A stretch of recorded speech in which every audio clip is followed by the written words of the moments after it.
Agora, Natália, mas se os objetivos de Donald Trump vão além das questões tarifárias e comerciais, como as negociações podem e devem ser conduzidas? Porque até aqui a gente observa o governo brasileiro se apoiando somente nas questões comerciais, né? Enviou uma carta, enfim, parece que a tratativa mira justamente os aspectos comerciais, porque me parece que não vê possibilidade de abarcar os outros temas. Enfim, de que maneira é possível destravar essa questão quando o outro lado observa não somente as questões comerciais, ou talvez as questões comerciais sejam somente um argumento para tentar chegar ao objetivo, né? Olha, é uma boa pergunta. E aí, na luta, né, anti-institucionalista que o professor colocou, é importante a gente lembrar que o Donald Trump já esteve à presidência antes e durante o seu primeiro mandato ele conseguiu destruir um mecanismo institucional muito importante para o sistema internacional de comércio, que é o órgão de solução de controvérsias. Então, o órgão de solução de controvérsias, que é uma instituição que estava dentro da Organização Mundial do Comércio, passa por um processo de destruição durante o primeiro mandato de Trump, né? Esse órgão ele era composto por 7 juízes que tinham que ser eleitos por todos de acordo, né, a renovação do mandato com um mandato de 4 anos. Então, a cada 4 anos trocavam esses juízes. Já Obama já vai vetar vamos dizer assim, a renovação do mandato de um dos juízes. E aí Trump adota essa postura no seu primeiro mandato para acabar completamente com o órgão de solução de controvérsias, que seria o espaço onde o Brasil e até mesmo os Estados Unidos, né, os Estados Unidos também se utilizava muito do órgão de solução de controvérsias do OMC, poderiam fazer reclamações em relação a questões comerciais. Então, por exemplo, essa questão que o Donald Trump falou que o PIX é um mecanismo desleal de pagamento que o Brasil tem utilizado. Ele poderia fazer uma reclamação sobre isso dentro do órgão de solução de controvérsias, no OMC, e nós teríamos, né, esse processo sendo feito por vias do direito internacional. Então, essa negociação, ela não consegue mais acontecer por esse mecanismo institucional. Então, a gente pode ver que vamos dizer assim, essa institucionalidade de Donald Trump não é algo novo, é algo que já vem lá do seu primeiro mandato, né, e no direito internacional. Como fazemos hoje? Temos alguns mecanismos. Lobby das empresas norte-americanas, né? Então, muitas empresas brasileiras e empresas norte-americanas estão atuando por meio de lobby, junto, né, a ANCHAM aqui no Brasil, né, junto a entidades nos Estados Unidos. Algumas empresas norte-americanas entraram, inclusive... Judicialização é um caminho. Judicialização, exatamente. Dizem, inclusive, essa é uma aposta, né? Que a judicialização talvez ajude a destravar uma situação que talvez o governo brasileiro não consiga. Esse é um caminho muito importante. A Johanna, que é ligada a suco de laranja, ela já entrou com processo dentro da Justiça dos Estados Unidos. Por quê? Porque ela depende mais de 50% da sua compra do Brasil. Como é que ela vai fazer? E o americano consome suco de laranja. Eles tomam suco de laranja todo dia. Então, a gente tem um problema sério quando as instituições internacionais, que seriam um caminho para negociar de uma maneira formal, foram desestabilizadas. As instituições nacionais nos Estados Unidos, dentro dos Estados Unidos, ainda existem. No entanto, sabemos muito bem hoje que elas estão muito mais frágeis do que já estiveram, porque os Estados Unidos conseguiu, né, o Donald Trump conseguiu fazer com que as cortes locais, né, as supremas, eu acho que o pessoal aqui de direito pode explicar melhor do que eu, mas as cortes locais, elas fossem, assim, as decisões delas pudessem não valer se o STF deles, seria o Supremo, né, a Suprema Corte norte-americana, tomasse outra decisão. E a Suprema Corte norte-americana, ela é formada majoritariamente por republicanos. Então, a judicialização é um caminho? Hoje, a gente sabe que os Estados Unidos é uma democracia mais frágil que o Brasil. E quem fala isso é o autor de um dos livros, acho que mais importantes escritos na última década, que é Como as Democracias Morrem. O Steve Levinsky, que é um autor norte-americano, e ele fez essa declaração, acho que ontem. Ontem, o STF repostou a publicação da BBC, e esse post do STF foi amplamente criticado nas redes sociais, porque entenderam que a Suprema Corte brasileira não deveria ter se manifestado. Enfim, não sei se como instituição ou se o representante ou o responsável pela comunicação da Corte Suprema Brasileira. Mas, enfim, sem te cortar, só um parênteses aí. Ele postou essa informação? Não, a BBC Brasil postou justamente essa reflexão sobre esse recorte da democracia norte-americana versus a brasileira, e o STF repostou essa informação. E aí, por essa razão, as críticas. Mas, por favor, professor. Não, aí eu passo a palavra para os advogados aqui, que eu acho que eles entendem mais sobre o que o STF deveria fazer e como ele deveria se comunicar, né? O meu lado é muito mais... Não, claro, sem dúvida. Pedro, quero te ouvir também, porque o Pedro, há alguns dias, enfim, sempre compartilhando as suas reflexões sobre o atual momento, fez uma postagem defendendo que a sociedade civil reagisse ao tarifaço, mas que também compreendesse a necessidade do governo ser cauteloso. Acho que é importante a gente tratar desse aspecto, porque a gente tem visto o presidente da República adotar um outro tom, partir para o enfrentamento.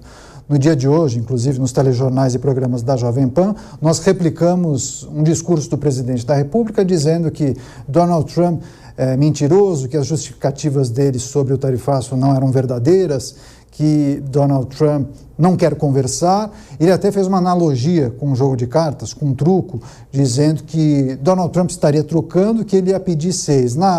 No jargão de truco, ou seja, Lula estaria disposto a dobrar a aposta. Enfim, Pedro, professor, queria escutá-lo a respeito dessa sua reflexão, por favor. Então, é interessante no Brasil, nós estamos tão divididos no campo ideológico, né? Não só no Brasil, é um fenômeno da conjuntura global, isso, né? Divisão das sociedades, né? E não é de hoje.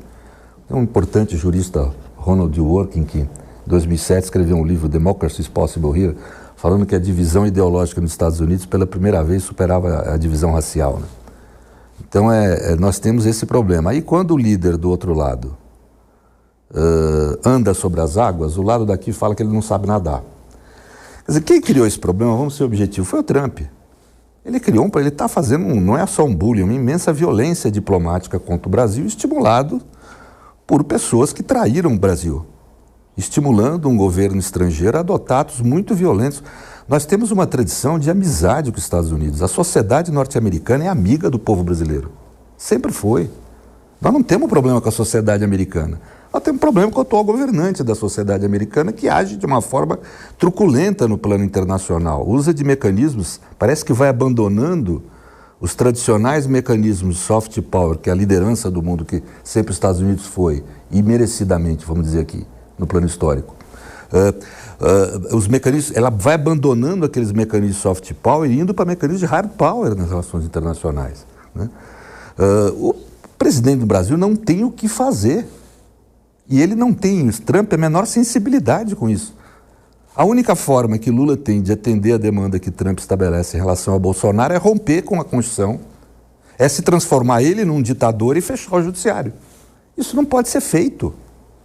É contra a civilização, é contra certas conquistas que os Estados Unidos estimularam o mundo a ter. Conquistas de direito, de democracia, de liberdade, né? E Trump agora quer provocar um país mais fraco a ter um caminho absolutamente sem volta em relação aos mecanismos civilizados de convivência. O presidente da República precisa ter a capacidade de negociar, aonde que é possível, é o que você falava na outra intervenção, no campo comercial. Porque no outro campo não dá para negociar. Eu acho que é essa a mensagem que o presidente Lula quer transmitir. Ele não pode negociar sobre decisões judiciais, que ele não tem poder para isso, que é arrebentar com a estrutura nossa de democracia, Constituição e civilização, né? Então ele não tem condição de negociar isso. Acho que essa é a mensagem que ele manda, vamos negociar no campo comercial. Qual é a sinalização? Você acha que é muito mais para a base do que emitir um recado para... Não, ele precisa mandar claramente para os Estados Unidos a ideia de que o povo brasileiro tem dignidade. Nós somos um povo digno, que tem altivez.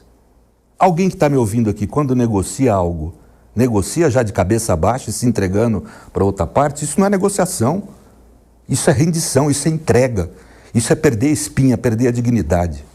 Então, a postura do governo tem que ser de negociar. Negociar pressupõe dignidade e altivez. Eu acho que é isso que o presidente Lula está compreendendo. Antes de passar para o professor Gustavo, acho que a Natália fez uma sinalização. Quer fazer um complemento, por favor?